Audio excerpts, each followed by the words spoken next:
ठंड में पेड़ पर ससुराल। कहानी की शुरुआत एक छोटे से गांव से होती है, जहां एक साधारण सा परिवार रहता था।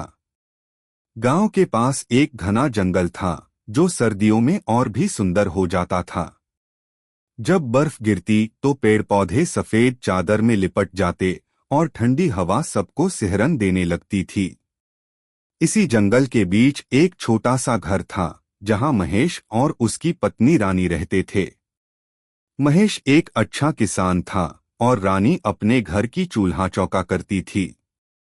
अगर आप अपनी माँ से प्यार करते हो और उनको हमेशा खुश देखना चाहते हो तो चैनल को सब्सक्राइब करो, लाइक करो, जय माता दी कमेंट करो। बहुत ही जल्द आपको खुशखबरी मिलेगी। प्लीज वीडियो को लास्ट तक जरूर देखें। अब आगे सुने।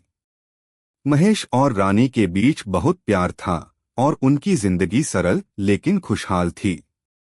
दोनों को अपने छोटे से घर में रहना बहुत पसंद था, परंतु रानी के मन में एक ख्वाहिश थी, जिसे वह महेश से अक्सर कहती रहती थी। महेश, क्या तुम कभी मेरे ससुराल चलोगे? रानी ने एक दिन जब वे दोनों बैठकर चाय पी रहे थे, पूछा। महेश ने मुस्कुराकर उसकी आंखों में देखा।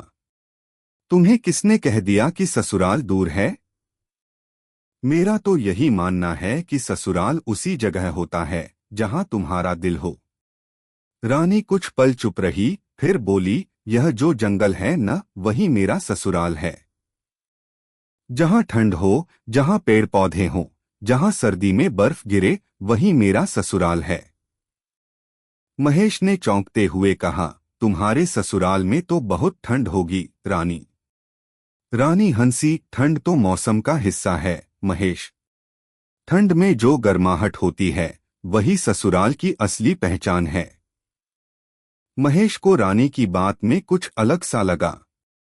उसकी बातों में एक गहरी भावनात्मकता थी। वह जानता था कि रानी का दिल कहीं और बसा है और उस जगह की ठंड भी उसे बहुत प्यारी थी। महेश ने सोचा कि शायद उसे रानी के मन की बातों को समझने की कोशिश करनी चाहिए। एक दिन सर्दियों की रात में जब बर्फबारी शुरू हुई, महेश ने रानी से कहा, चलो आज हम ससुराल चलते हैं। रानी की आंखें चमक उठी। वह तुरंत तैयार हो गई और महेश के साथ बाहर कदम रखा। दोनों ने गर्म कपड़े पहने और रानी ने महेश को हाथ में पकड़ लिया। वे दोनों जंगल की ओर बढ़े। रास्ते में बर्फ की सफेद चादर फैली हुई थी और पेड़ों की शाखाएं बर्फ से ढकी हुई थीं। ऐसा लग रहा था जैसे प्रकृति ने अपनी खूबसूरती का पूरा प्रदर्शन किया हो। रानी ने महेश से कहा, देखो महेश, यही वह जगह है जहां मैं अपने दिल को महसूस करती हूँ। यह ठंड मुझे कभी डराती नहीं, बल्कि मुझे शांति का एहसास देती है। यहाँ पर पेड़ पौधे, बर्फ और ठंडी हवा, सब कुछ मेरे ससुराल जैसा लगता है।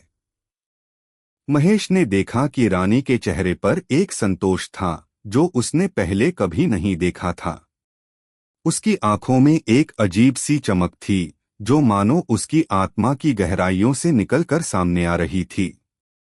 दोनों जंगल में धीरे धीरे आगे बढ़ते गए। रानी महेश को पेड़ों के बीच से गुजरते हुए हर पेड़ के पास रुककर कुछ न कुछ बताती। कभी वह पेड़ की छाल को छूती तो कभी उसकी जड़ों की तरफ इशारा करती। महेश ने समझा कि ये पेड़ रानी के लिए सिर्फ पेड़ नहीं हैं, बल्कि ये उसके जीवन का हिस्सा हैं, जैसे ससुराल उसका हिस्सा हो। रानी ने कहा, देखो महेश, इस पेड़ पर जो बर्फ जम गई है, वह हमें सिखाती है कि जीवन में कभी ठंड हो सकती है, लेकिन अगर हम सही तरीके से जड़ें मजबूत करें तो कोई भी बर्फ हमें गिरने नहीं दे सकती। यह पेड़ भी जैसे इस ठंड में मजबूती से खड़ा है, वैसे ही हमें भी अपनी जिंदगी में मजबूत रहना चाहिए। महेश ने सिर झुकाया और रानी के शब्दों को अपने दिल में उतारा। वह जानता था कि रानी का जीवन पेड़ों और इस ठंड में कुछ बहुत गहरे अर्थ रखता था। जंगल के बीच में एक छोटा सा झरना बह रहा था। उसकी आवाज सुनकर रानी ने महेश से कहा, यह झरना मेरी ससुराल की तरह है। कभी रुकता नहीं, हमेशा बहता रहता है। जीवन में भी कभी कोई कठिनाई आए, लेकिन हमें कभी हार नहीं माननी चाहिए। हमें हमेशा आगे बढ़ते रहना चाहिए। महेश ने रानी के चेहरे की ओर देखा और महसूस किया कि वह उसे बहुत कुछ सिखा रही थी। उसकी बातों में कुछ ऐसा था जो उसे पहले कभी महसूस नहीं हुआ था। महेश ने दिल से रानी को धन्यवाद दिया कि उसने उसे इन अद्भुत विचारों से अवगत कराया। दोनों ने जंगल में और पेड़ों के बीच समय बिताया। ठंड और बर्फ की चुप्प थी, लेकिन रानी की बातें सुनकर महेश को गर्मी का एहसास हो रहा था।